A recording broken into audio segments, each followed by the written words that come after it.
You're listening to the Back Home Network, presented by Homefield Apparel.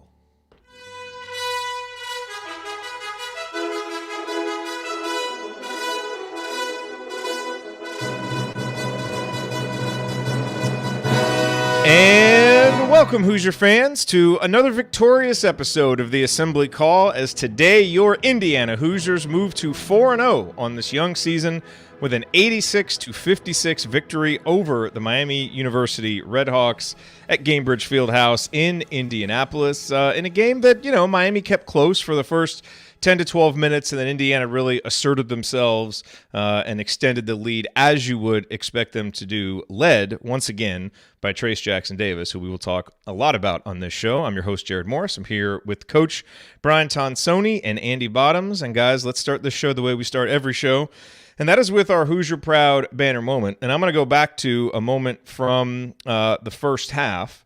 And that is, when Indiana was up 10, it was 36-26, and they were in control, but it's still just kind of been a little bit of an uneven first half. And I thought Trayce Jackson-Davis really put a nice punctuation mark on it with a nice little stretch where he basically created 5 points of his own to extend the lead all the way up to 15. First, he grabbed an offensive rebound, hit a nice little turnaround jumper. Then on the next possession, he got a defensive rebound, and that would be a theme of the day, which is Trayce Jackson-Davis on the defensive glass, but he led the break, found Miller Kopp in the left corner for three, and Miller Kopp, as he's been doing all season long, drains it in transition. And, there was something about Trayce's body language during that stretch. He was just very confident, very, very focused. And, I tweeted out at the time, he's carrying himself like a man among boys out there. And just kind of this aura of determination that I thought he brought to his play, and especially that segment of the game, to essentially just put it out of reach and say, look, there's not going to be any hangovers after a big win. We're not messing around here. Let's take care of business.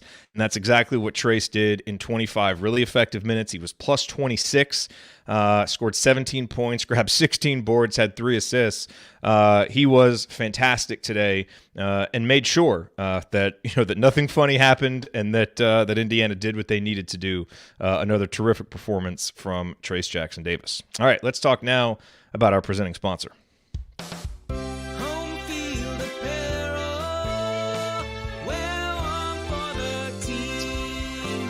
All right, our banner moment, as always, brought to you by our friends at Homefield Apparel. They are now in their 6th season sponsoring the Assembly Call, and their 2nd as the presenting sponsor for the Back Home Network. And look, Christmas is coming up. You need to do shopping for the people on your list, and homefieldapparel.com should really be the first place that you stop, because they have 150-something schools now, and they've got something for fans of any school, and no matter what season you're trying to shop for, whether you want T-shirts or the really nice crew necks or the hoodies, they've now got jackets. I mean, they just have so many different items there that you can get. And what's nice is all the designs and logos are really unique and special. A lot of them are vintage from, far back, and they bring them back, breathe new life into them. And the materials that they put stuff on are high quality, they're comfortable, they maintain the colors through many washings.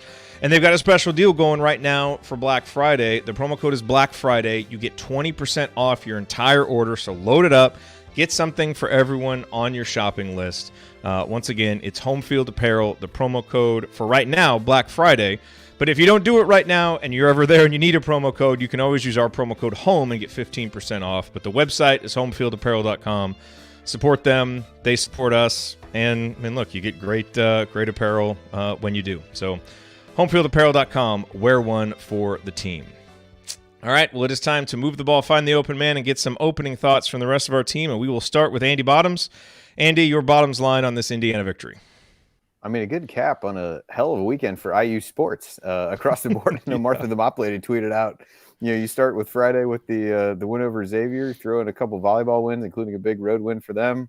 Soccer team wins, women's team blows out Quinnipiac. Just a great weekend all around for IU sports. But, for this game, it was, kind of sleepwalking a little bit through the first part, really not making Miami work, settling for a number of long jumpers there. But, and they referenced this on the broadcast, IU's up 10-9 at some point, or down 10-9 at somewhere around there. Woodson calls a timeout, and at least the way that I charted it, the last 21 possessions of the first half after that point, when it was the IU was down 10-9, IU scored 34 points. So that's just a crisp 1.62 points per possession over the remainder of the half from that point. And I think they scored 15 points on the last 7 possessions, finished on an 11-0 run. That was part of the TJD plays that you mentioned were part of that. So I think understandable to a certain extent, the quick turnaround after emotional road victory that maybe you wouldn't be as sharp as you might wish you'd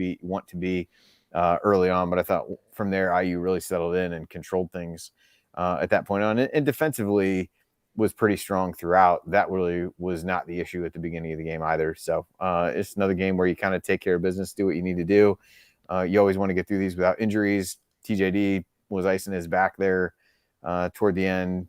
Certainly a situation where it's not worth putting him back in the game, given what the situation was. So we'll see. And if he needs a little rest, and arguably these next 2 games coming up this week, that would be fine as well. But that Anthony Leal turns an ankle late. Yeah, all in all, the end result was what you would expect it to be. Just the start was a little bit sluggish if you want to nitpick, but overall they really turned it on and really gained control and never let go after that point when they were down 10-9. Coach, it's Ton Stoney time. What's on your mind? Well, first of all, thanks to Andy and Jen Bottoms for hosting a couple of their internet friends, as the Bottoms girls called us. It was they question why you're hosting some internet friends. But the whole entire family was very welcoming to Cincinnati, as was the IU Alumni Association of Cincinnati for the watch party. Just really enjoyed talking basketball, sharing the assembly call story and stuff. And then tonight's game, it was a little sluggish. You probably expect that after a big emotional win Friday. The thing is that they overcame that and got better throughout the game, and that's what you want your teams to do is improve within the game. And that timeout that Woodson took shortly thereafter, I thought they picked up the pace offensively and they had more player movement. Bardo was talking about ball movement. They were moving the ball but standing still early. And I thought they ran some more sets. They ran some floppy action, some back screen action, different things. And then the ball ended up going inside still. But against the pack line, you got to move the help. And I think Indiana allowed Miami to just sag in and make life a little difficult. And then when Indiana missed some open threes early, that's when everyone got a little stressed in the Discord and wherever you were on Twitter and worried about the performance. But water was going to find its level, and I thought they did an outstanding job. And the other thing that I'm looking forward to talking to today is that this roster continues to impress. When you got guys coming in to pick up for Trey Galloway like a CJ Gunn, and then in cleanup time, Caleb Banks shows his potential. There's a lot of good things that these games and the next 2 games are going to show us, and I thought Indiana got a lot out of today's game. Yeah, no question about it. And we will spend a lot of time talking about those guys. I think let's spend a little time talking about the defense here off the top, which, held Miami of Ohio to .812 points per possession. They shoot just 32.4%. And I thought early, it was, the defense was fine, but they were giving up a few more drives and kind of doing some of the overhelping, giving up some, some more open threes than you would like. But it really felt like they tightened that up. And I thought, once again, the young guys coming in off the bench really provided a spark there. You didn't have Trey Galloway's energy on defense, and usually that's one of the roles that he provides, Coach.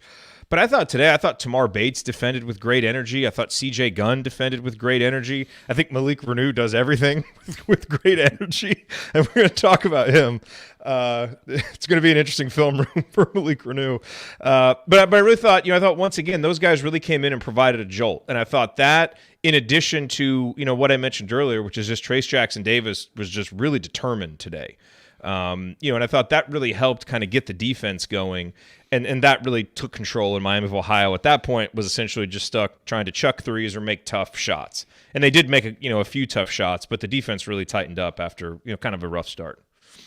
A couple things, TJD, when he's providing that effort from the start, really helps his team get going. His rebounding today, obviously the numbers speak for itself, but just just the way he's rebounding, both offensively and defensively, he's just going up and getting the ball, and it's his. And he is running the floor, and he's playing with a lot of juice and a lot of energy, and I think that rubs off on everyone. Even the last couple of games with some slow starts, he has brought it. And then you have Geronimo with the blocks late too, like drive into the lane and get your stuff thrown against the backboard. Please do that. That one block was so good, it ended up being a perfect assist out to the guy at the 3-point line. But I agree with you. I thought Tamar was a lot better. He got shook one time at the top of the key, and a guy hit a pull-up jumper, but you're going to have that. I thought C.J. Gunn was magnificent today, and if he can play defense, he's going to see more minutes because he's, like the microwave Vinnie Johnson. He's going to be instant offense tonight. But I thought the concern, Jared, you brought it up, is the overhelp on the top drive or the ball screen when they're playing the over and drop coverage, that the wings are pinching in, and I don't think they have to commit so much because they're kicking it out for wing threes just from the point. That's been a concern all year. I've seen that happen. When we interviewed Coach Ya, he was talking about those closeouts, and I think the guys are just overcommitting to the ball handler instead of jabbing at him and then starting your retreat to the wing. And that's something that against better teams you're going to have to clean up because they'll hit a tougher percentage of that. But the defensive effort was there all night, I thought. It didn't wane even when the shots were being missed early. Yeah, it also just felt early like there were a few miscommunications on some switches and just, look, I mean, I was fully expecting a slow start in this one. You're in you're in a neutral arena coming off that big win. So this is one of those games. I don't think there's anything to be concerned about if it's a rough start. It's does it linger? And it didn't. Indiana took control, had control by halftime, and controlled the whole second half. So, all that was fine. Andy, I thought it was a really interesting game for Jalen Hood-Schifino, who came out and really seemed to be pressing early. Like, I want to make a shot, and he missed 4 shots, I think, before the first media timeout. A couple of them kind of felt a little bit forced. And, but what I was really impressed by is he came back in the game after sitting and was ready to shoot again.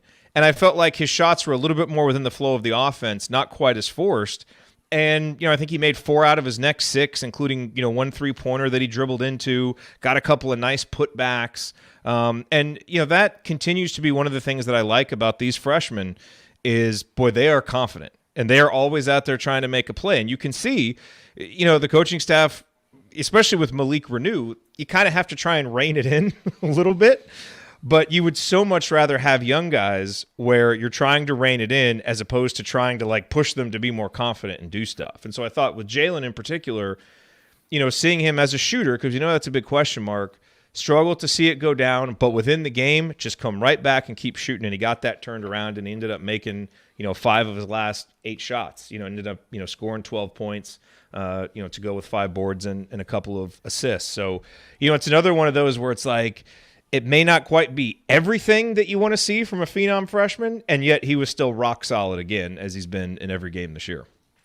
Yeah, I agree with you. It felt like he was really trying to force things, and I think he wasn't the only one at the beginning of the game. It just felt like every time the first even moderately good shot was available, it was going up and didn't really make Miami work a whole lot. Coach mentioned that before about really trying to move the help and some of those kinds of things. It just first chance they got to throw it up there, they did. And he was definitely emblematic of that. But agree with you that you do see some of that maturity maybe beyond what you normally expect from a freshman to really come back in, settle down a little bit, and rein it in a bit more over the course of the game. So I think there are definitely opportunities for him to take shots within the flow of the game.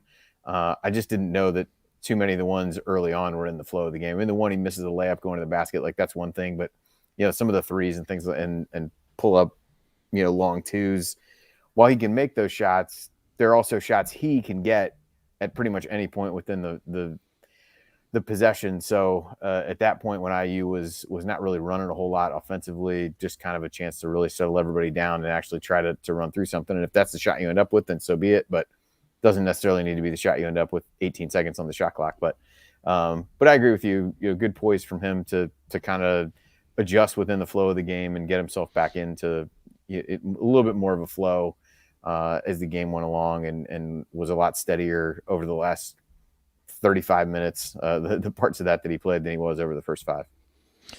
Yeah, go ahead, Coach. It is nice to see him play through some of the struggles from the previous game. Shooting, ends up 2 of 4 from 3 and double digits in scoring. And I thought, he's going to be one of those guys that never gets called for fouls when he drives to the lane and he misses. But how about his offensive rebound? He tipped in a couple, I believe. He can play, and regardless, the shooting is the extra, is the icing on the cake. Everything else is what he brings to the game. And I thought he had an okay game, and he'll have some really great ones coming up, I'm sure.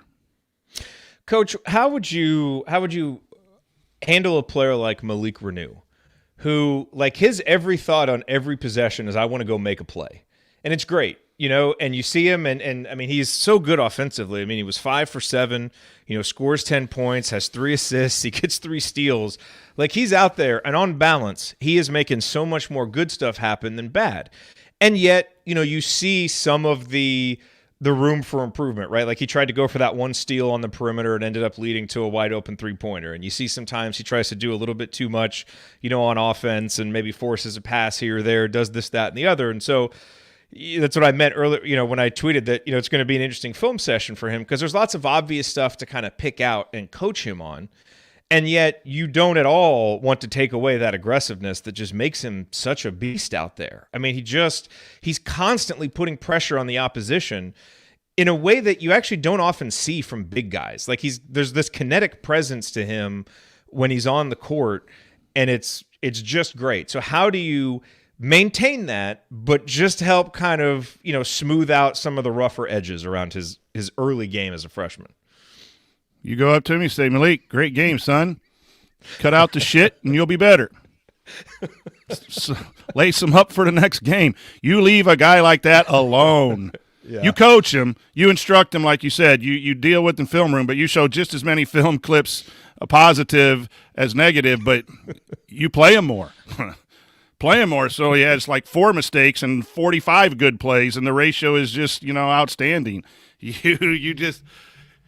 You thank him for coming to IU is what you do every game. I mean, some guys can pee off the train, right? And do whatever they want to do. Malik Renew is just one of those guys that, yeah, okay, Malik, I got a couple things I kind of want you to work on. Don't take it too seriously. Just keep doing what you're doing.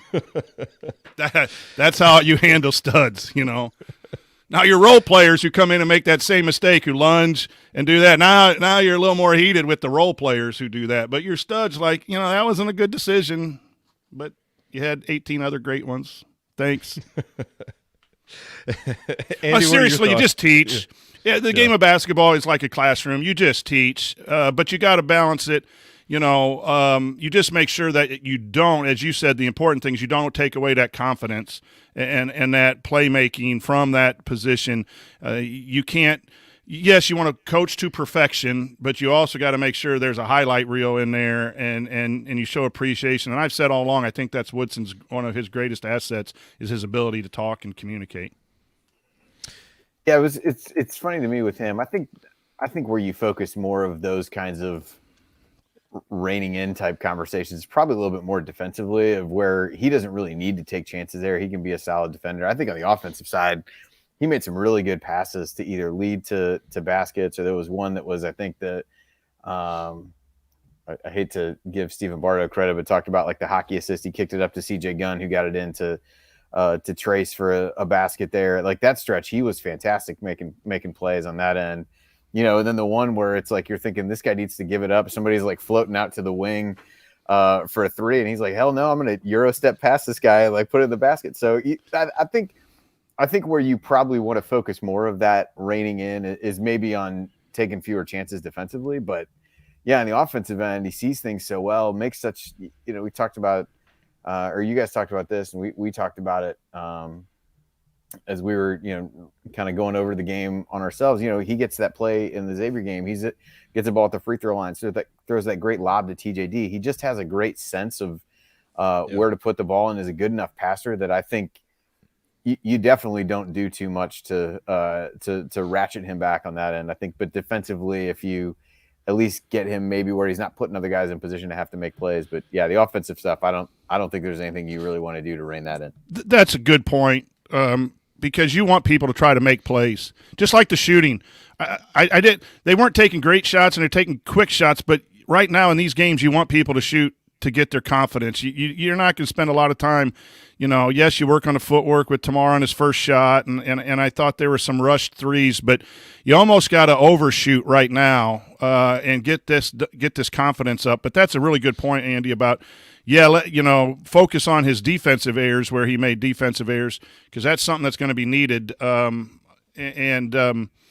You always want your offensive people to kind of push that envelope. Yep. Okay, coming up here as we continue our breakdown of Indiana's 30-point victory over Miami, we will point out today's meaningful moments you might have missed, talk about Tamar and Miller Kopp, and then we will go inside the numbers to highlight the most important statistical notes from this game. You're listening to the Assembly Call. Stick with us.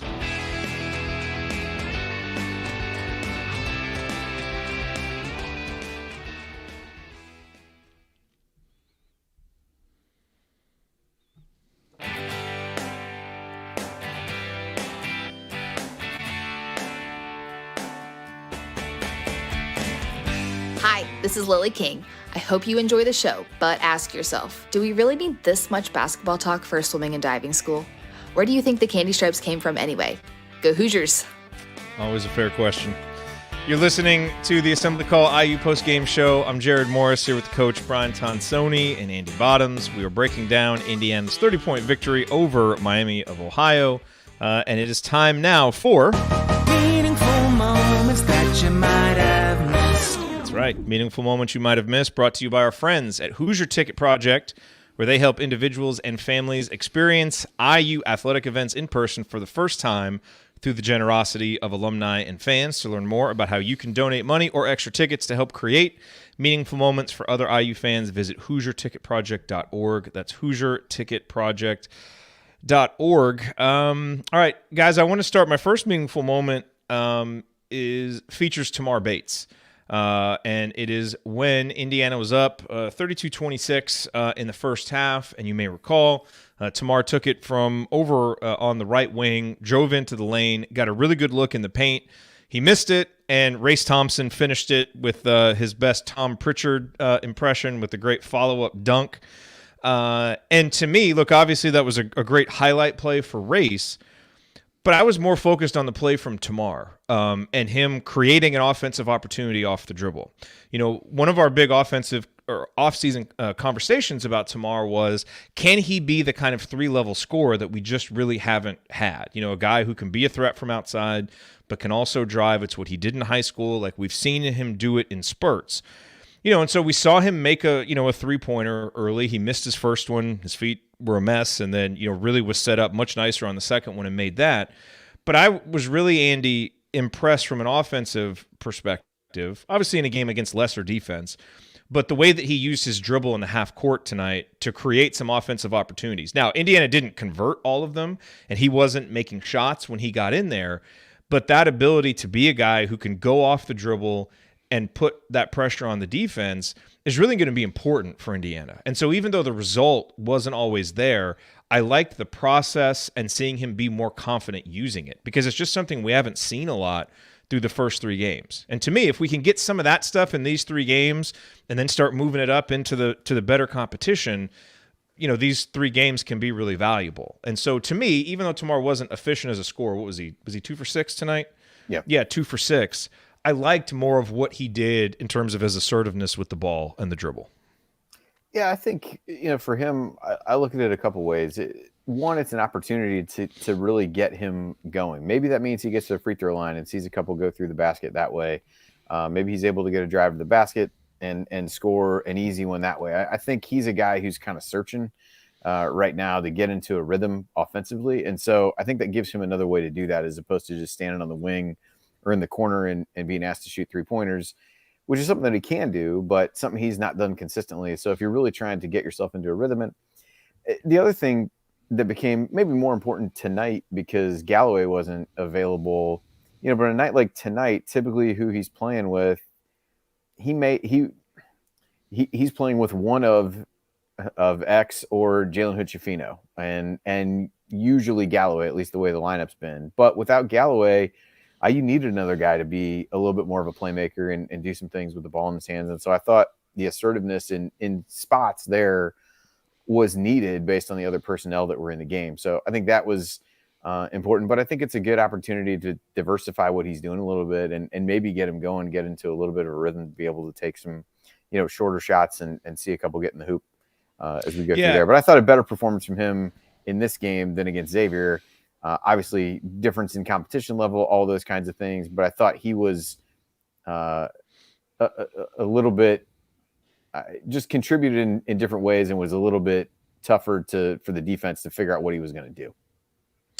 Yeah, and on that subject too, Coach, we saw Miller Kopp do a little bit more off the dribble today. He made the three in transition, but we saw him, really using his shot fake. He drove one time, took his man all the way to the hoop, had another one where he had that little, about a 10-foot floater and just kind of died on the back of the rim and went in. That's probably not something that's repeatable against better competition. He was kind of able to get a step. So I'm curious, how interested you are in seeing him create offense like that. And then also, again, from Tamar, it's just nice to see some offense in the half court off the dribble that doesn't come from just X, and Jalen. Yeah, I'll start off with Tamar. I thought he was really into the game, both ends of the floor, and that's what you're going to need. Obviously, we want him to be a little more productive across the stat sheet, but he'll get there, and I really believe he will. But he's got to be connected defensively, or Coach Woodson won't play him. And so, really, I was more impressed with Tamar defensively, not getting out of position, not playing helter-skelter other than that one play. And I thought that he has that ability to get to the rim. I was impressed with Tamar's offensive rebound on a long missed three, where as soon as he got it, he threw the assist to Race. I think Race ended up getting fouled, so I'm not sure he got an assist on that play. But, again, that is someone, when you're searching for some offensive production, he could have taken that in and tried to lay it up and get fouled, but he made the extra pass. And I think that, C.J. Gunn had one later too, that shows how this team is connected. We're hearing that over and over and over again. As far as Miller Kopp needs to be a shooter, and he needs to think shot every time he catches the basketball. I don't want him to shoot every time, but I thought there were times early that he passed up shots that we need those dead three shooters to take. And there was one in the second half, I thought really that he passed one up. And I thought on that pull-up floater that you talked about, he really should have shot the three. And that's what you have been talking about all year is take the three, don't take the contested two. Miller Kopp's job is to make threes. And I thought he had enough room and space to do that. Now, a little bit later, 3 or 4 minutes later, he got that same kick out from the wing back towards the point, and he was ready. He thought shot when he was catching, but it looked like all of the Indiana players were thinking pass inside or move the ball instead of shooting, and that's going to be an issue because if you're open in a college game, you got to shoot it, and you're most open when you catch the basketball. Not after you sit and think. I think Race does that too much. Race kind of fakes, and then he thinks, I'm open, now I'm going to shoot, and that's why he misses. When he's hit a couple early in the exhibitions and everything, he just caught it and shoot. Woodson might need to free those guys up a little bit. Like, if you're open on the catch, shoot it. The last drive of Miller Kopp, I'll take any day. That was hard and aggressive. He was able to score because it was Miami, but, again, if he goes that hard on a hard closeout, then you're going to create openings for your post on dump downs or kick out threes. I think he has to do a little bit of that, even though that's not his strength, in order just not to be a stand in the corner kind of guy. Yeah, absolutely. And then, the other moment that I wanted to mention, really, it's in the second half, just about the defense. Indiana was up 17-15 mark. Had one of I thought their best defensive possessions of the year, and it included Tamar, where both he and Xavier Johnson just did great jobs of cutting off drives to the basket, just moving their feet, and being ahead of the guy. The help D was on point, forced a turnover. It was rock solid during a stretch when I thought Indiana really played well defensively. Andy, you or Coach have a moment before we move to stats? Yeah, I wanted to hit a couple with CJ Gunn. I think he was a good storyline tonight, a guy that we didn't see against Xavier at all, but was clearly the next man up with Galloway out tonight. I thought a couple really good defensive plays, which is not what I think anybody is necessarily looking for when he gets on the court. But I think had a couple steals within first few possessions that he was in the game. One guy drives right into him, right about the free throw line, got the ball. I think ended up getting the Miami guy called for a foul. Another one he dug down to somebody that had thrown it inside and got it there, and even blocked a shot. But made some good decisions passing the basketball as well. Missed a couple shots in the first half, but did hit some in the second. So I thought those defensive moments were good in the first half. And then, Coach, I think it was you that alluded to this one later in the game. But I mean, your textbook example of one more passing, gives up what he could have taken to give it to Caleb Banks, who made him look good by draining the three. But, just a really unselfish play. You talk about the connectedness between these guys. And I thought some really good minutes from CJ Gunn, from a guy who, coming off a game where he hadn't played, but didn't really feel like he pressed to say, hey, this is my opportunity. I got to go do too much. Just thought he really grounded himself in the game by playing well on the defensive end. And then the offense came along a little bit after that as he went. If he can guard, he's going to play, because you just can't leave offense on the bench like that you do if they give up as much on the other end. And I was thinking that's what CJ Gunn was just learning the college game and Coach Woodson's defensive philosophy. But tonight, I thought he was in really solid positions. I thought he attacked the ball to get some of the beloved deflections and steals, and that was just impressive. And I'd like to see him get a little minutes. I don't know who I'd take out. I'm not disappointed with anyone to reduce minutes, but that's a good problem. I think. Can we go ahead? I was gonna say, Andy mentioned Caleb Banks. Can we linger for just a moment on Caleb Banks and the little Euro step that he showed toward the end of the game? I mean, this guy's got some tricks in his bag. And look, I know he's playing a lot of garbage time minutes, but you'd like to see guys take advantage of those. And so Caleb Banks right now playing 10% of minutes for Indiana. His offensive rating is 178.3. He's 8 of 10 from the free throw line. He's 4 of 5 on twos. He's made his only three-pointer. This guy's got some skills, man. I know he's not going to play a lot because of the log jam, but I mean, you just watch him and he's a little lost defensively.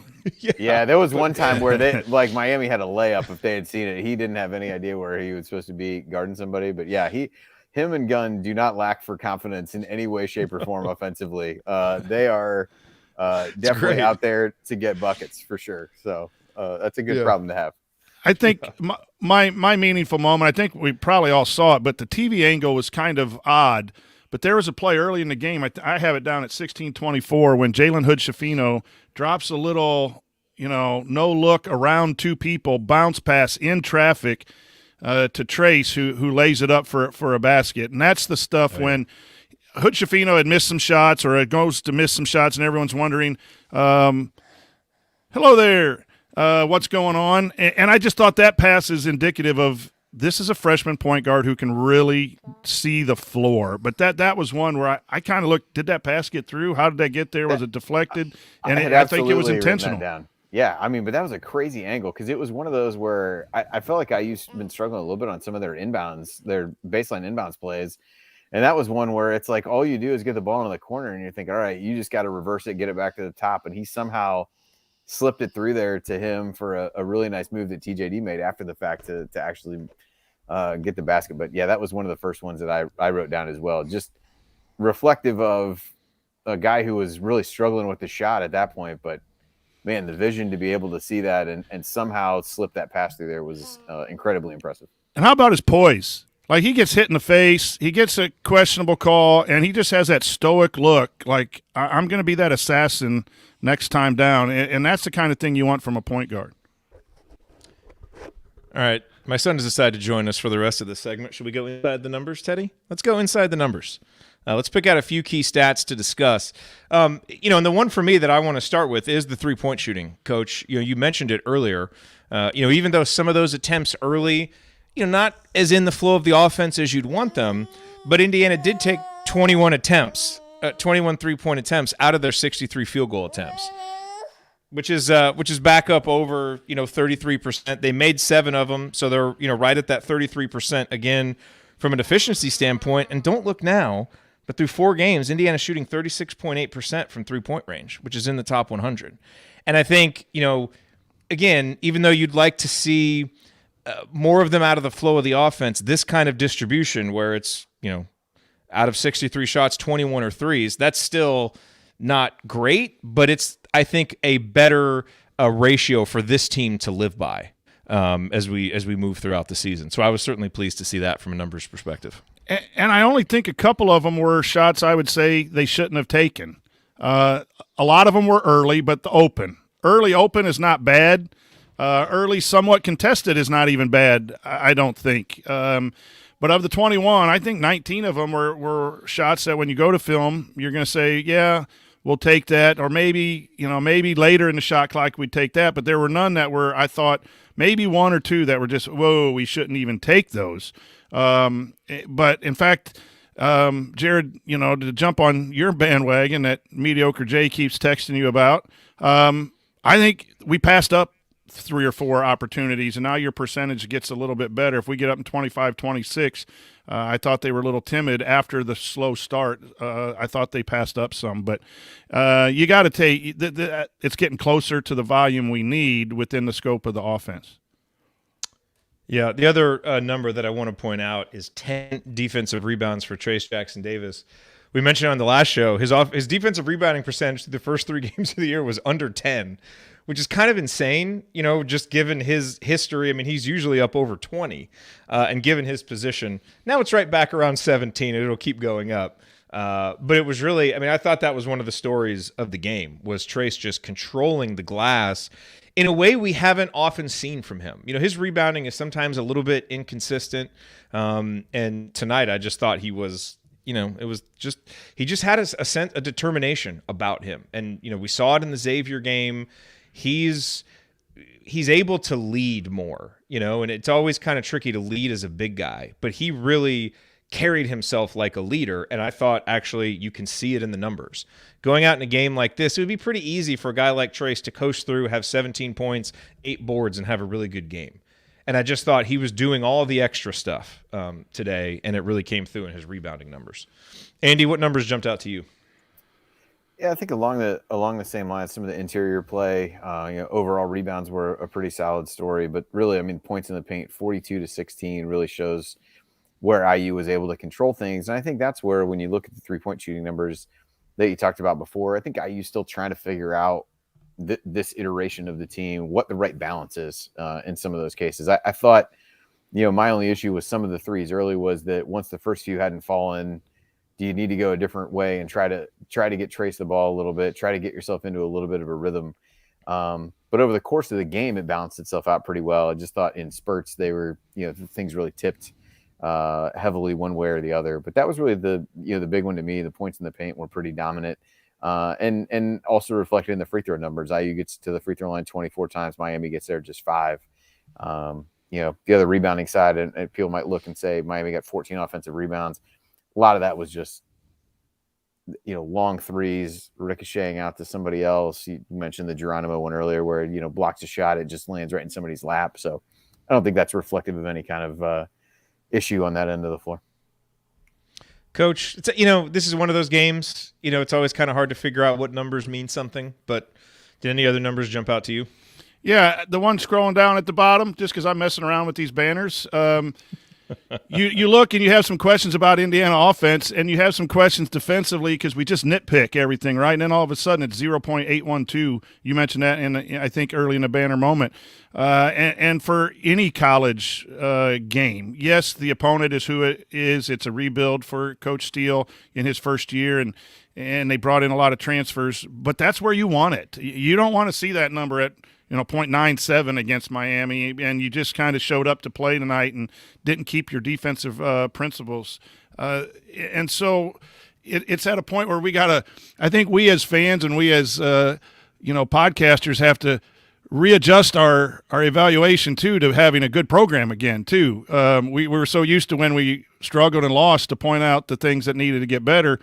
I think I almost put this in the Discord one time because everyone at the 8-minute mark, it was too close. Patience. The game will explode open. When you have a good program, a lot of times the game in the first 10 minutes is tight, and then the cumulative effect of the defensive pressure, the cumulative effect of the offensive pressure and pace and having a double team, it shows up in those point per possession in all the stats that we can look at. And that's what good programs do, especially against teams that aren't as talented.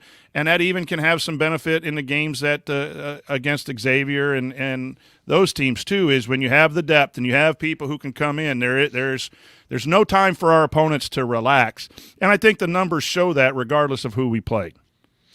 Yeah, and look, it's hard in some of these games against, teams that are ranked in the 250s and 300s to kind of gauge how are you doing. And this is really where I think, when you have subscriptions to analytics sites like KenPom, or you can go on Bart Torvik and look, this is where looking at things on a possession-by-possession basis and against expectations can be really instructive. And Indiana has now played 4 games, and they have outperformed the analytic expectation in all 4 of those games. That's something that good teams do. And think back to all the recent Indiana teams. They might have like 1 or 2 where they did that, but then there would be one where they're only winning by 12 and it's closer than it should be. And all of these games so far, they're doing better. And so, for example, they started out 12th in KenPom, Indiana now 8th in KenPom with an offense that is ranked 11th, a defense that is ranked 10th. I get that it's still very early and those numbers don't mean a ton, but they are a good early indication that on a possession-by-possession basis in these games, Indiana's performing well. And just to give you some context there, North Carolina, which is, of course, the next big game Indiana has on its schedule, preseason number 1 in polls, they started number 9 in KenPom. They are now number 18 because in their games against UNC Wilmington and Charleston and Gardner-Webb and James Madison, they're underperforming that expectation. Those games are a little closer than they should be. And so I think that is really useful context for how to gauge Indiana's performance, which – outside of a few slow starts through 160 minutes, has been outstanding this season. When you go and you get the big road win at Xavier. So, yeah, we're going to nitpick some things, and it's interesting. I think you just don't want to spend the whole time talking about all the positive. You want to talk about where the opportunities for improvement. But you can look at some of those early season numbers, and I think really take some confidence and some excitement in the fact that this team is really, really performing well and actually outperforming what they've been expected to do. Andy? I think. Well, I guess 2 things. One statistical and one not. I mean, I look back at the again, kind of around using the latter part of the first half that I referenced, and then the entire second half. IU scored 100 or 1.4 points per possession. That was, that overall number that Coach talked about is really weighed down by a pretty slow start, which was probably predictable in some regard. And then the less statistical component, I think, is a lot of what Coach said, is trying to get your head wrapped around the fact that, this team is not luring you in to, as like Lucy pulling the football away from Charlie Brown, where I think we've kind of gotten to over the last so many years, where it's like, okay, I'm just waiting for something bad to happen, and coming off a great win, what are we going to do after a great win? How do things go wrong? And that's probably something that takes time for everybody to really develop a trust and things like that. But I do think this group of guys has, in the limited action we've shown, has shown enough depth, has shown enough of an ability to bounce back, to to start to let everybody build some of that confidence and not freak out when they come out and play poorly for the first 6-7 minutes of a game. But understandably, I think in some ways probably not there yet as a fan base, but it's something to strive for sure. For me, something that stands out, continue to be impressed with our 2 point guards. Xavier Johnson needed to have a great game against Xavier, and he did not have the statistically great game today, but I thought he was great again. I thought he took appropriate shots, except I'd rather him get his foot off the line and take threes instead of those twos with his foot on the line. The first 2 baskets should have been threes. And that's another example, Jared, of where you're right with the numbers. The numbers go up. If you take those 2 and then you add 3 shots that you might have passed up that I think were good shots, now you're talking 25, 26 threes and maybe even a better percentage.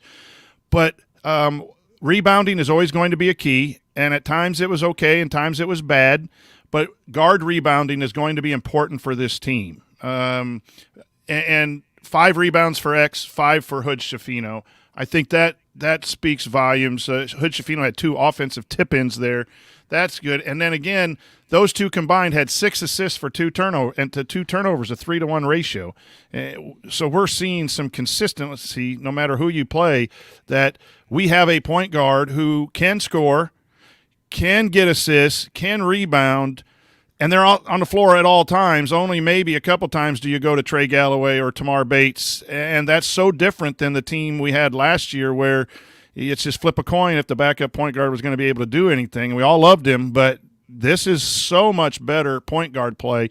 And I've said it over and over, the college game, as much as we love TJD, Race, and Renew, and they're really going to drive us this year, it's a guards game, and you have to have production. You add what Kopp did tonight was Kopp things, and Tamar playing better, and now this is where you can start feeling confident if we aren't already overconfident about this Hoosier team. But the guard play has to be there, and I think it's been consistent. And if that's the case, we're going to win a heck of a lot more games than we lose.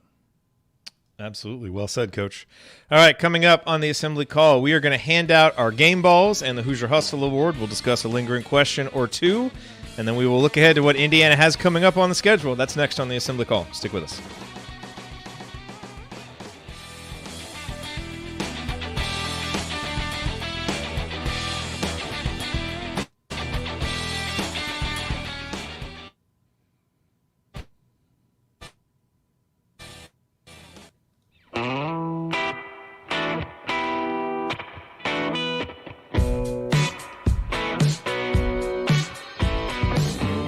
Hi, it's Thomas Bryant. What's the only thing better than being Kentucky in the NCAA tournament? Celebrating it with friends afterwards. Join Jared, Andy, Ryan, and Coach after every IU basketball game. Go Hoosiers. Thank you, Thomas. You are listening to the Assembly Call IU postgame show. Catch us live immediately following every IU basketball game and every Thursday night at our website, assemblycall.com. Well, not every Thursday night, not Thanksgiving Thursday night. We'll talk about the upcoming schedule here soon. But make sure that you go sign up for our free IU Hoops email newsletter. We're almost to 10,000 people on that list. You can join for free at join.assemblycall.com. That's join.assemblycall.com. All right, I'm Jared Morris, the Coach Brian Tonsoni, and the bracketologist, Andy Bottoms. They are here. We are breaking down Indiana's victory over Miami. And it is time, guys, for our game balls, which are presented by our friends at Bloom Environmental, where Allie and James and the crew help folks in southern and south central Indiana maintain healthy air quality in their home or business. You can learn more at bloomenviro.com. That's bloomenviro.com. And when you mention this ad, you get 23% off all of their testing services, 23 in honor of TJD. And I think for the second straight game ball that Bloom Environmental has sponsored, I think it's going to be Trace Jackson Davis. I'll lead this off. Not going to get cute, not going to, try and fall into some trap where, hey, someone else off the bench really had to get. No. Trace Jackson Davis was the best player on the court. I thought at the pivotal moment of the game, where we were going to kind of figure out, all right, is this going to be a stupid dogfight or are we just going to assert our dominance? Trace stepped up and did what a superstar should do. And so he was the leader by numbers. He was the leader just by aura and energy. And I think a game like this, look, I don't think we learn a ton about the veterans in games like this. But I do think this was another piece of evidence in the evolution of Trace as a leader. Because I don't think he's always, obviously in some of these games he's played well, but there have been others that he kind of drifts in and out, just like some of the other guys. And tonight he wasn't going to let that happen. So I was just really impressed with how the mentality he brought to this game. He was the best player, so he gets the game ball. I assume that you guys are going to agree, but let's find out. Andy, your game ball. Yeah, hard to go against the guy that's 17 points and 16 rebounds. I feel like it seems like a fair place to go. No, I think the thing I was going to bring up was you alluded to it at the end. I think if we look back over shows we've done during his time at IU, there would be points that we would say that a game like this, he may not have shown that level, played at the level that he did consistently tonight. And I think that's been, part of the evolution of him as a leader. Less so as a basketball player, but to really see him embrace even the smaller moments to lead and to lead by example. And I think that talk about wanting the team to be player led and things like that. Pretty tough to feel anything but positive when you see your leader out there in a game that you should win handily, really being the guy that's putting forth as much effort as anybody. So that's who I'll go with for sure. Yeah, and interestingly, Coach, not just out there trying to get numbers, because you take a senior who knows that he's moving up the list in points. You could see some motivation to go out there and make this a game where you take 22 shots and put up 30-some points, and he probably could have done that if he had wanted to. And yet he scores his 17 points on 8 field goal attempts.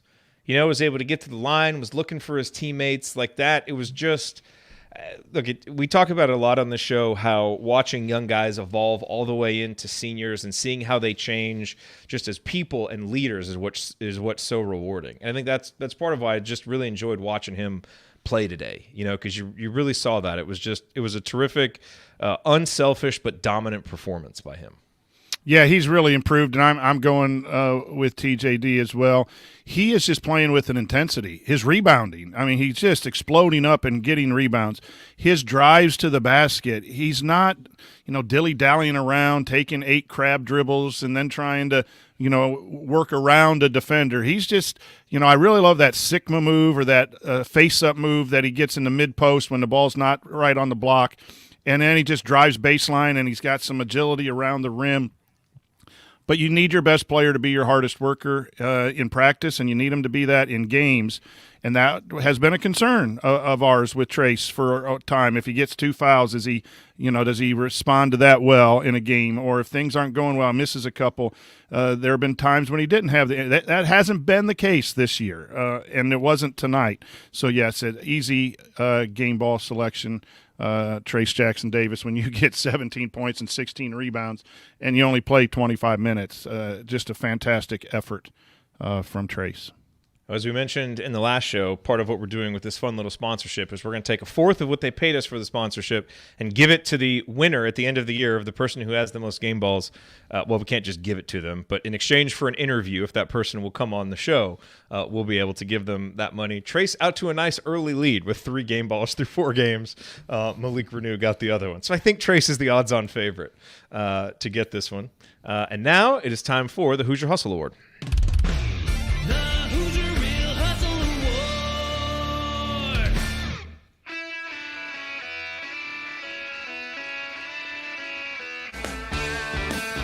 Hi, this is Anthony Leal, reminding you to check out our friends at Evansville Security Services. Based in the hometown of IU legend Calvert Chaney, Evansville Security Services has been providing off-duty police officers to businesses and individuals since 2001.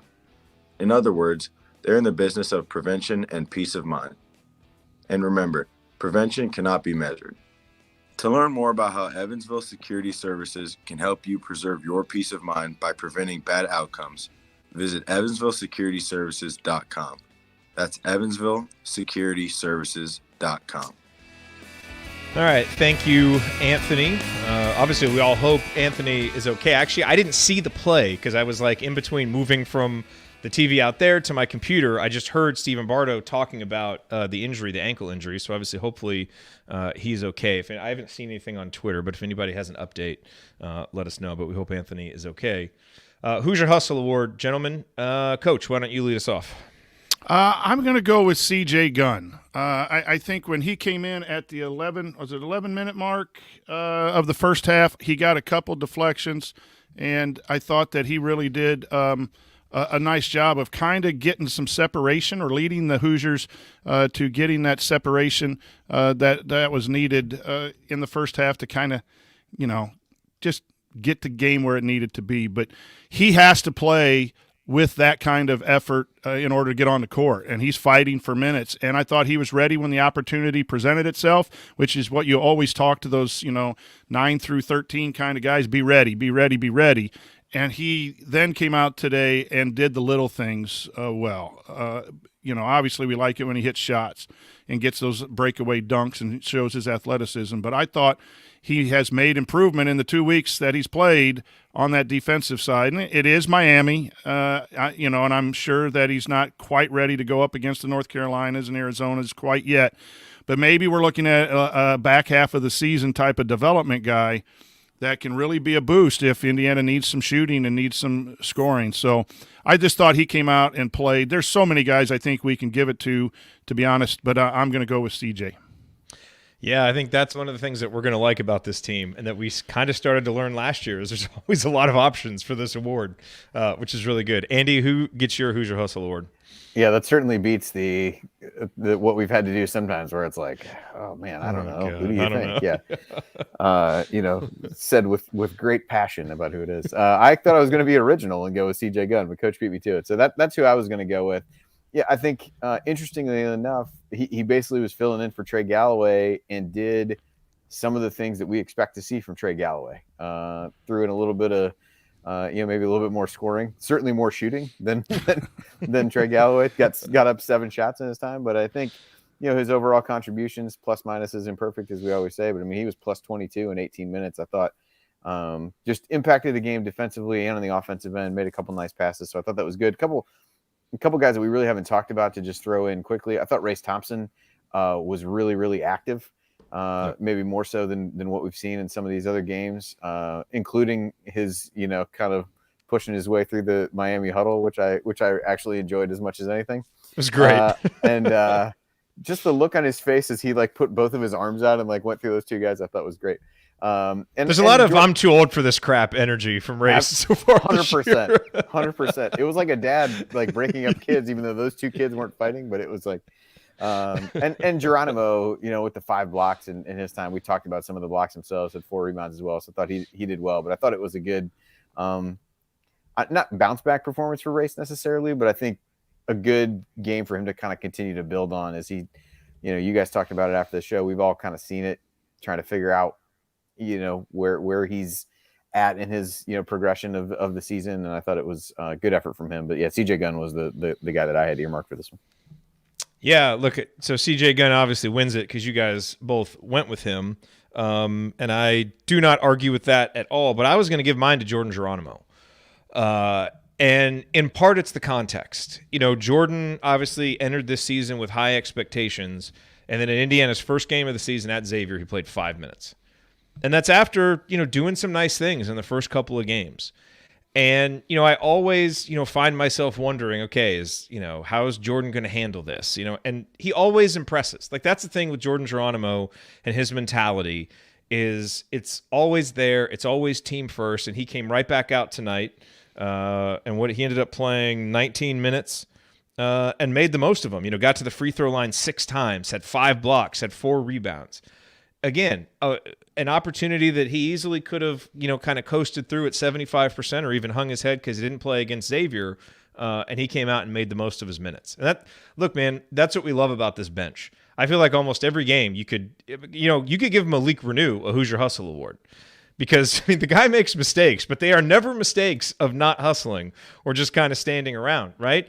And I thought Tamar really hustled today. I thought defensively, and all the time he was out there. So that is kind of becoming the defining trait of this bench is they come in and they play hard. And I really respect that about all these guys, but I wanted to give special mention to Jordan Geronimo, who once again showed the kind of mentality that whether he ends up being the 7th man, the 8th man, the 9th man, whatever his role is, he's going to help this team win a lot of games because he's a team-first player with a lot of athletic ability, and he goes out and plays hard and just makes plays. So hat tip to Jordan Geronimo. So he wins. That's actually Jordan Geronimo's third Hoosier, CJ Gunn won. I'm sorry. So Jordan Geronimo has 2, Xavier Johnson has 1, and now CJ Gunn with his first Hoosier Hustle Award of the season. Okay, let's talk lingering questions. Chat mob, throw in any lingering questions that you have, Coach or Andy. I'm curious if you guys have a lingering question coming out of this game, and maybe specifically that could be answered in these next 2 games that Indiana has. Because, by the way, they're not good. I think it's 2 sub-300 teams, Jackson State and who's the other one? Little Rock. Little Rock on Wednesday, Jackson State on Friday. 309 and 327. My lingering question, it's nowhere near what it has been in the past, is I still think Indiana gets off to slower starts than I'd like to see them. And again, I have to take my own advice and be patient because the game just presents itself over the first 6, 7, 8 minutes. But I think there's been some things in the Xavier game. There were some things tonight in Miami that, you'd like to see Indiana be more precise in their movement, both offensively and defensively early, and not wait 4 or 5 minutes to get in to a game because you just don't want that to come back to haunt them in a big game or in the Big Ten. I don't know that you can do that. And my lingering question is, I think Indiana's starting unit is a little slow. Because when that second unit comes in, there's a lot of athleticism and a lot of energy, and it just seems to give a boost more times than not. With Miller Kopp and Race, you talk about the old man, type of stuff. It just seems like that it's a little bit off compared to the athleticism of the second team. I am not by any means advocating for a change in the lineup. I think that's not even a possibility. You don't do that at all.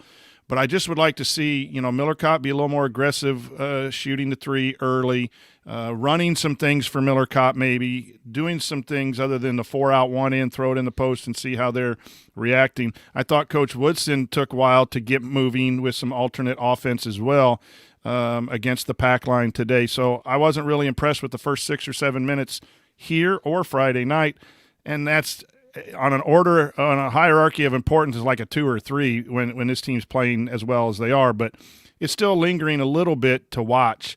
Can they get off to a better start in the next few games before North Carolina comes calling? And obviously one lingering question that everyone's going to have is how's Trace's back? Because when he left, he was kind of holding his back a little gingerly. Nothing that seemed to affect his play. Did you guys see anything happen specifically? That I didn't see anything either. So that's obviously something to monitor. I would imagine that's a sickness issue too. Just to, he was sick all last week and hardly practiced, and then gave great effort Friday night. And then you're in a hotel and you're in different places, back and forth, in and out of a bus, and he gave great effort again tonight. You get those pains. That's what I'm at least hoping was that he had it, needs a day or two to get rejuvenated. Andy, any lingering questions for you? No, I think the starting, the start of games thing that Coach mentioned is probably the one that was there.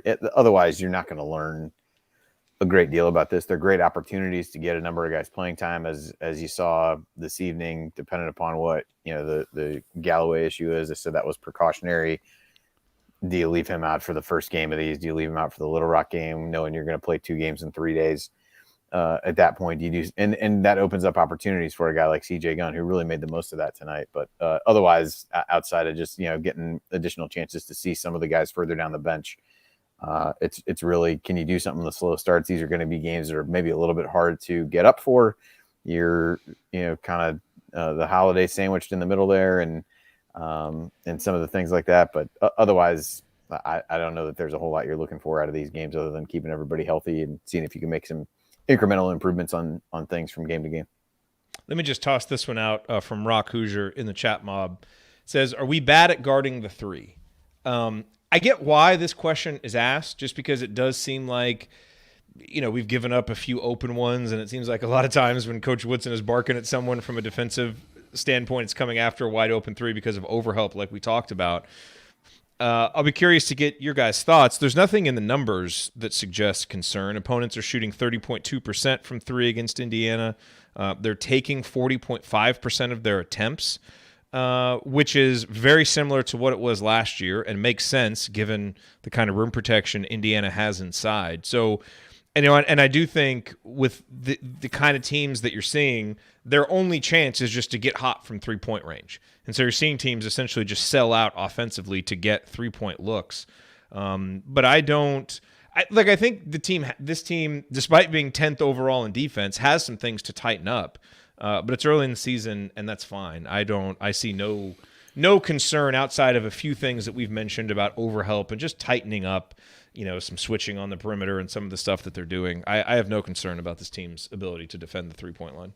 Yeah, well, I'm similar to you. I think the two things that have led to open threes that have potentially hurt IU, and this is a lot more the Xavier game than anything, because I don't think any three somebody hit in these other games was really of great importance. One, we talked about the overhelping. I think there's guys where they're so far away. There was one when we were watching the game on Friday night. It was like, you're so far away, you have no chance of impacting the driver. So to go part way and never really get to a point where you impact the driver and move yourself so far away that you can't close out on the shooter, like stuff like that, I think is one concern. The other is just communication. I think we saw some of that again a little bit more on Friday, where there were breakdowns in terms of, how they were guarding screens. It was one with, I think it was Kopp and TJD late in the game that gave up a three at the end, where it was just clear they weren't on the same page in terms of what they were doing, which to me is more as much communication as anything. So like, if there's anything to worry about, I guess I would throw those couple things out, but I think those are both fixable for sure as you go through and look at film and do some things like that. So those are, if there's reasons to be concerned, like those are the two things I would point to, but I'm like you, I don't think there's any, burning issue that's there right now, but those are maybe a couple things to keep an eye on as you go forward as it pertains to 3-point defense. It seems like we're having trouble guarding the three because teams can't attack inside with our rim protection very often. So, they take a lot of threes, and then when you hit, anytime there's a three, it's a dagger type of feeling, like, oh no, there's 3 points. But I do think it's a great lingering question, because the overhelp on the top drive or the middle drive coming off the high ball screen is something that I think Indiana is going to have to address. They're playing what I call an over coverage, where the guard tries to go over the screen and the post guy is either flat or in what's called drop coverage. And how you help that is you tag from the wing, and I don't think Indiana's doing that well. They're either not tagging and the guy's getting to the rim, like on Galloway with Kunkel the other night, or you're tagging, or as Andy said, you're in no man's land, you're in between. You're not stopping the ball or in a position to retreat. And I thought that was from even the exhibitions, where they were paying so much attention to the drive that they put themselves in bad positions. When we interviewed Coach Ya for our community, he was talking about how they were trying to work on closeout. So I think that's been an issue for them early, and they're trying to get it fixed. And the issue is, and why it's a great lingering question, is when you got teams that could shoot it and have a little more talent, and you give that much space on a simple point guard drive or a point guard, pick and roll at the top, they're going to have a lot of those. You're going to give up threes on, lifts off of ball screens and doubling the post and things like that. But that just seems a simple one-pass shot from the wing that needs to be corrected. So, again, minor concern, but it is a concern. All right, so coming up, Wednesday, Indiana plays Little Rock. Then we have Thanksgiving on Thursday. We will not have a show, so no Assembly Call radio on Thursday, but then we'll be back. We got 2 games sandwiched around Thanksgiving, which is really interesting scheduling, but we do have a nice longer gap around Christmas. So frankly, I will take that. I'll take the 2 games around Thanksgiving. We'll split that up, probably anticipate a couple of 2-man shows for that one. I won't be here Friday because it's my wedding anniversary. So we'll not be here Friday, but it's Little Rock and Jackson State before, of course, the main event at the end of the month against North Carolina. Andy, is there anything we need to know about Jackson State and Little Rock? Well, there's very little that I do know, so hopefully there's not a lot that you should know. Actually, the 2 teams are playing each other right now, and it's I think Jackson State is up a few points at halftime, so that's pretty much what I know at this point. Little Rock has not beaten a Division I school. Their only win came against Arkansas Baptist, which was only by 11, for what that's worth. Okay. And Jackson State is 0-2 heading into that game. So no, I don't know that neither projected to do well in their conference, and I think it's should be a couple easy wins for IU. And like I said, most important thing is make sure nobody gets hurt. Yes. Don't get hurt. All right, you're listening to the Assembly Call IU postgame show. Remember to check out our friends at Home Field Apparel. You can use the promo code Black Friday for 20% off right now. And the other time that you go, you can use our promo code HOME and get 15% off your first order. Gentlemen, time for last call. Coach, why don't you go first? Yeah, Indiana's 4-0, just like we hoped they would be, with a nice win to start off the weekend. As Andy said early, what a weekend for IU athletics. It's just been a win after win. from women's basketball, soccer, volleyball has a huge win. Just, like we want to see it. But a lot of good play with this team right now, and it's just exciting to see, some guys pick up next man up when someone's hurt. That's where the depth is really going to matter. And I thought adjustments today, the final thing for me is adjustments throughout the day. I thought Coach Woodson made some nice adjustments offensively to get more movement and encourage the pace. I thought the substitutions were fantastic. I thought players within the game got a little more confident with their ability to overcome some adversity within the game, as we talked about. Those are key things to pick up in these types of games where we should not have any question on the outcome. But, man, it's so much fun to have a roster and a team again where, we're going to have a disappointment or two at some point in a post-game show where we're a little frustrated. But it's a talented team that you expect to win, and it's getting back to that feeling of Indiana basketball where, every game I watched when I first was a fan, you expected to win and were surprised when you lost. And I think that's the kind of season we're in store for. Andy, last call. Yeah, I'll tell you what, I kind of finished where Coach started. Was an exciting weekend of basketball. Really had a great time with Coach and Amy and Jay. I was glad they could come to town for the Alumni Association event. We had a great time watching the game. Good crowd of IU fans, and a lot of excitement around the program was there. And to be able to get a key road win like that early in the season was really exciting, and I think gives people reason to just get more and more excited about the team. And hopefully we move a little bit away from that feeling of waiting for the rug to get pulled out from underneath you. But I think this team is going to be a really exciting one to follow. And it was an awesome time. Awesome to see them in person, which we don't get to do nearly as often as we probably like to. And it was a great way to kick off my weekend. And the win tonight was a great way to finish it. Absolutely. A terrific 4-game start for Indiana. We talked all offseason about how this was going to be a season of great expectations for the first time for this program in a while. How would these guys approach and handle the expectations? Or their performance live up to it? Well, we only have 4 data points, and so far, as I mentioned before, in every game, Indiana has exceeded the expectation. And I think that is a great sign. It's been a long time. Start thinking back to some recent teams.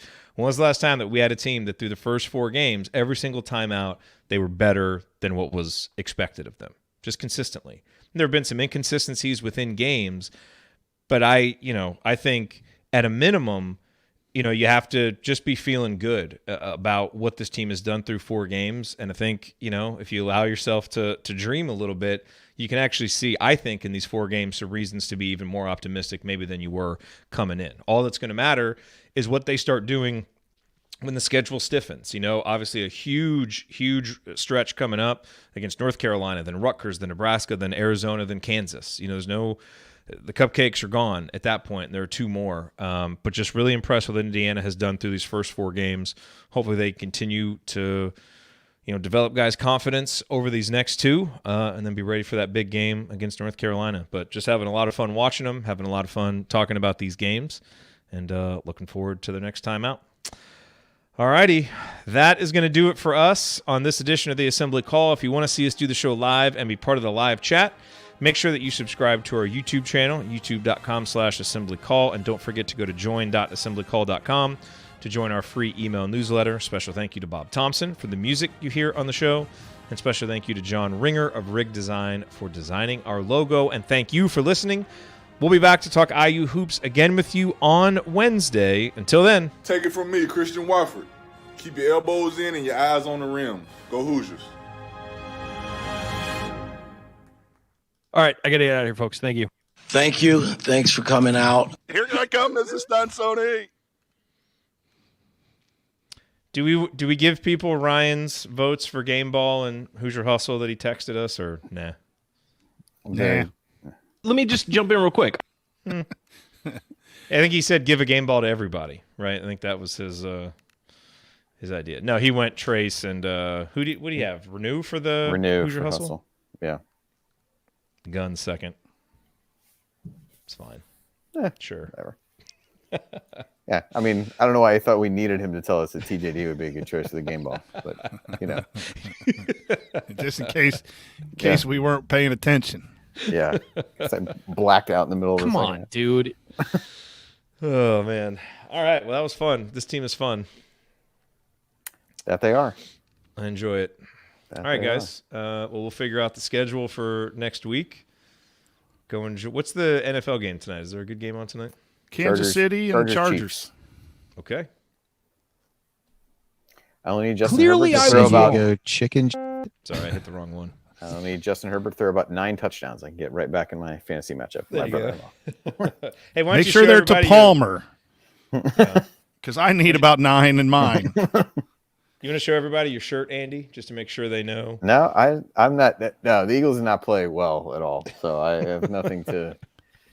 That would have not been a great loss, but yeah, I'm not here to rub it in. That performance is not rub-inable. I don't believe if that's a word. So. Rub-inable.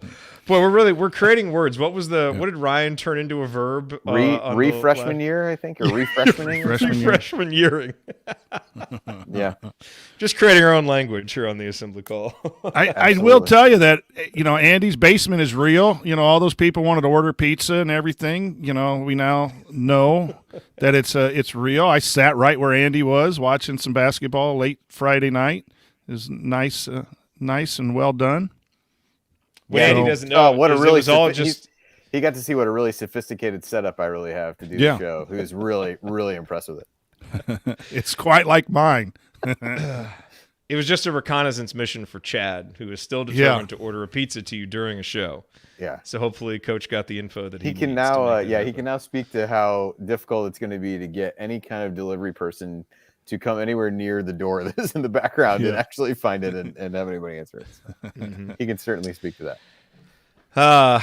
All right, fellas. Good show. Good times. We'll be back here. We'll see you all in the community. If you're in the community, we'll have some stuff over the next few days. But next podcast will be after the Little Rock game. Hopefully another fun one. So for the community, we're going to get back to our Assembly Call Top 25 poll. We added Bob Moats into the panel, and nice. My freshman friend who's into sports and podcasting, Josh Pose, is also going to be submitting that. So now we have 5 members to see, maybe be a little, well, we're always accurate because we're the Assembly Call. But Josh is a good, solid White Sox fan. I like that about him. That's the only reason. It builds a lot of character. Yeah. So we got a 5-man panel for that, and votes have been trickling in, and we'll finalize that after tonight's games. So be looking for that on a somewhat maybe weekly basis once January hits, but maybe every 2 weeks or so here and let games happen. But that's going to be there. Join the community. Again, Tony is doing a great job with his film room and stuff. Yep. So, make sure you find a way to join. All right, last thing before we go, trivia time. Who has the highest, independent of usage rate, who has the highest offensive rating on the team? Don't look, guess. Who has the highest offensive rating? Well, Didn't you say that earlier? I was inclined to say Banks, right? Because you said he Banks. was like 178 or something. Is somebody actually higher than that? That is why I brought this up. It is not Caleb Banks and his gaudy 178.3 I offensive assume that rating. It wasn't, or otherwise you would not have CJ? brought it up. It is not CJ. I'm actually curious how many guesses is going to take you guys to get this. 13. I mean, it feels like it has to be somebody. I mean, is it actually Trace? No. I mean, Trace's is unbelievable. It's 154 with a usage rate of 27%. That's complete insanity. And folks are saying Renew. The thing is, Renew uses too many possessions to be that efficient because offensive rating, I mean, a lot of things are taken into account there. He's at 112.4, which, don't get me wrong, is a phenomenal offensive rating for a freshman using 29% of possessions. But it's not him. Tamar? It's not Tamar. I know who it is now because I had to look. I couldn't handle it. Cheater. It is. And Coach Marlowe is gonna love it. It's Trey Galloway. Trey Galloway with an offensive rating of 181.1. I mean, technically, it's Nathan Childress based on if you look down at the other part. 181.1 offensive rating for Trey Galloway. I mean, So, Childress is out it's there fun- at fun with small sample size 218.9, numbers. and you're just going to gloss over it like it didn't happen. I love the early season numbers. Trace currently, by the way, number 5 in the Ken Palm Player of the Year rater. So, and Jared, I do appreciate you tweeting out the Titus and Tate commentary that just keeps supporting one of our hosts. It's meaningful. wait, which commentary? The one about Micah Shrewsbury. Oh, yes. Yes, apparently Mark Titus is right there on the Micah Shrewsbury bandwagon right along with you. So He's the guy. Sign him up. Long term is, I think, what I heard on the podcast. yeah, man, when Penn State's 7-13 this season, you take your victory lap. It's gonna be And great. besides our podcast, that is really, Crimson Cast, and Podcast on the Brink, those are the 3 best in the whole country. But, Titus and Tate's right up there with Eye on College Basketball. Those guys, they had me laughing and serious, looking up stuff. So there's some more basketball out there after you get done listening to all our stuff, everyone. Yep. Shameless Absolutely. plug. We need to charge them. Heck yeah. Send them a All right, bill. everybody. Good night, everyone. Thanks. Have a good one. All right. Thanks, guys. Talk to y'all Wednesday.